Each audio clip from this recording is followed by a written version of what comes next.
Bonjour les passionnés de tech. Aujourd'hui, on va décortiquer les 5 évolutions majeures qui font de Grok 4 une IA complètement différente de Grok 3. XAI n'a pas fait une simple mise à jour.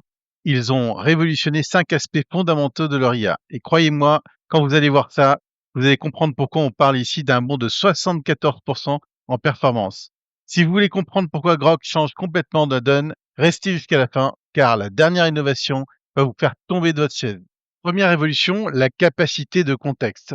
Grok 3 a 128 000 tokens de contexte et Grok 4 a 250 000 tokens de contexte. Donc, il a doublé. Alors, ça veut dire quoi concrètement? Imaginez que vous avez analysé un livre de 300 pages avec Grok 3. Vous aurez la réponse désolé, je ne peux pas traiter la moitié. Et avec Grok 4, il est capable de traiter en fait un livre de 300 pages. Alors, tout ça, c'est révolutionnaire pour tout ce qui est analyse de rapports financiers, études de thèses académiques, tout ce qui est review code de base massif. Donc, on va pouvoir faire du code de manière beaucoup plus importante et on aura une conservation ultra longue sans perte de mémoire. Cette amélioration seule change tout pour tous les professionnels qui travaillent avec de gros volumes de données. Deuxième révolution, Grok 4 Heavy et ses agents multiples. Grok 3, c'est une seule IA qui réfléchit de manière séquentielle. Grok 4 Heavy, plusieurs IA spécialisées qui travaillent en parallèle. Alors comment ça marche? Quand vous posez une question complexe, il y a un agent technique qui analyse les aspects scientifiques, deux, un agent économique qui étudie la viabilité financière du projet, trois, un agent stratégique qui développe les recommandations et quatre, un agent de synthèse qui combine tout en une solution cohérente. En exemple concret, on pourrait poser la question, quelle est la faisabilité d'une startup de satellite quantique? Grok 3 nous donnera en fait une réponse générale de surface sur chaque aspect et Grok 4 Heavy, expertise approfondie sur chaque angle, puis une synthèse de niveau consultant. Le résultat, c'est qu'il obtient, si Grok 4 Expert obtient 25,4% sur les meilleurs tests d'intelligence artificielle, détrônant entre parenthèses ChatGemini 2.5 Pro, la version Heavy de Grok 4 et totalise un score de 44,4%, soit quasiment le double sur les tests les plus difficiles. C'est presque un doublement du record déjà de Grok 4 qui laisse loin derrière tous les concurrents. Troisième révolution, c'est la recherche sur Internet et l'intégration dans X. Alors, c'était un petit peu le point faible de Grok. Grok 3, il avait des connaissances figées avec la date de coupure, et Grok 4 accède directement à Internet et à Twitter en temps réel. Ces nouveaux capacités, c'est Deep Search Web. Il a accès instantanément aux dernières actualités. Il analyse les tendances émergentes. Ça, c'est uniquement Grok qui peut faire ça.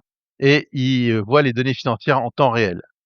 Alors, il a une intégration X native, il analyse des conversions Twitter Live, détection des sujets qui buzzent et monitoring des sentiments en temps réel sur X. C'est-à-dire que je vais avoir une nouvelle technologie émergente, je veux savoir comment les gens le perçoivent, et ben je vais lui demander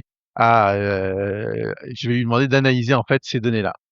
Et il a une intelligence culturelle, il comprend des mèmes actuels, slang et expression du moment, contexte culturel, etc. Je vais lui donner en fait un prompt sur les dernières tendances actuelles. Bah, Grok 3, il va nous répondre je ne sais pas, et Grok 4, il va nous répondre voici l'analyse des trois tendances tech qui dominent Twitter aujourd'hui. Donc là, on est quasiment en temps réel. Cinquième révolution, ses capacités scientifiques surhumaines. Grok 3, il a des bonnes capacités mathématiques générales, un petit peu comme ses concurrents.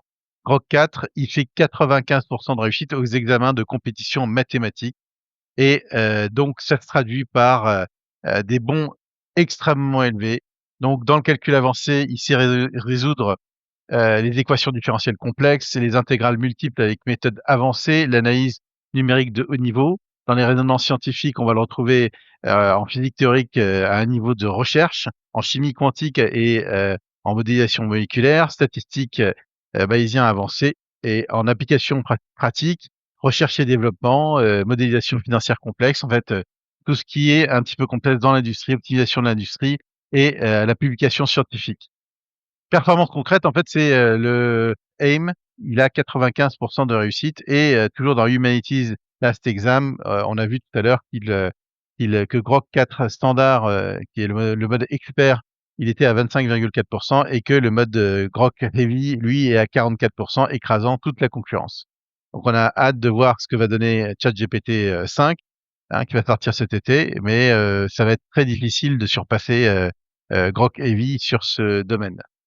Cinquième révolution, c'est le mode vocal qui est un petit peu révolutionnaire, même si ChatGPT a montré ses preuves depuis maintenant un moment. On a une voix naturelle qui s'appelle Eve, et cette voix naturelle, elle est capable de faire tout un tas de choses qui viennent dépasser un petit peu les voix de ChatGPT. Elle peut chanter avec justesse et émotion, elle peut chuchoter, elle a des intonations adaptées au contexte, il peut y avoir des passages fluides entre les styles vocaux. Donc, c'est-à-dire qu'on a une conversation qui est très naturelle. Elle a une gestion conversationnelle avancée, donc interruption, traitement des naturels, maintien du contexte malgré les changements de sujet et reprise de la conversation intelligente, réaction adaptée aux signaux vocaux. Alors, intelligence contextuelle, c'est-à-dire elle adapte le ton selon le sujet, elle reconnaît les émotions dans la voix, elle va ajuster automatiquement donc le niveau du langage et elle a une personnalisation progressive. Plus elle vous connaît, mieux ça va se passer. Donc, si on fait le récapitulatif de ces 5 révolutions, dans le domaine cognitif, on a la révolution du contexte qui a doublé, on a le travail multi-agent collaboratif et donc l'impact, c'est qu'on va voir traiter des problèmes ultra complexes. C'est une révolution aussi informationnelle, qu'on a accès en temps réel, non seulement à Internet, mais également à X, qui va donner un autre type de connaissances. Donc on a, c'est la fin des connaissances obsolètes et on va pouvoir traiter et voir de manière très rapide les tendances et le sentiment en fait des internautes. La révolution scientifique, bah, évidemment, c'est l'intelligence mathématique qui est de niveau PhD, c'est-à-dire, c'est vraiment un niveau très, très élevé. Donc, on a un assistant, de recherche surhumain qui peut, nous aider dans nos, travaux de recherche. La révolution d'interaction, donc maintenant, c'est, la voix naturelle de Eve qui a multi-style, donc elle communique quasiment de manière humaine et ça, ici Grok rattrape son retard par rapport aux autres et dépasse un petit peu, même, ChatGPT sur ce sujet. Alors le résultat global, en fait, des performances, c'est 74% d'évolution entre, Grok 3 et Grok 4.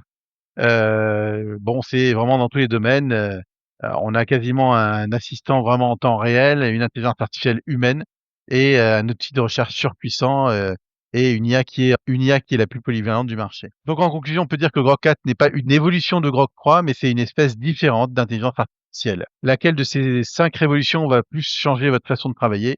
Dites-moi en commentaire. Si cette analyse vous a été utile, likez pour, plus d'analyses IA approfondies. Abonnez-vous, ne ratez aucune révolution tech, partagez avec vos collègues et je vous dis à très bientôt pour décortiquer de prochaines révolutions IA.